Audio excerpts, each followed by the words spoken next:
In a world where productivity is a competitive advantage and time is a precious resource, there's a simple yet powerful system that's been gaining traction in 2026.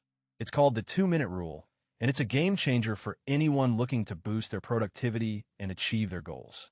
By applying this rule, you can create a habit that will have a significant impact on your daily life. The 2-minute rule was popularized by productivity guru Brian Tracy, who suggests that if a task can be done in less than 2 minutes, it should be done immediately. This might seem like a minor detail, but it's actually a powerful strategy that can help you overcome procrastination and build momentum. Think about it. How many times have you put off a small task, only to spend 10 or 20 minutes thinking about it? By doing it in 2 minutes, you can eliminate that mental overhead and free up more time for the tasks that truly matter.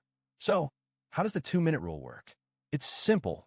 If a task can be done in less than 2 minutes, you should do it right away.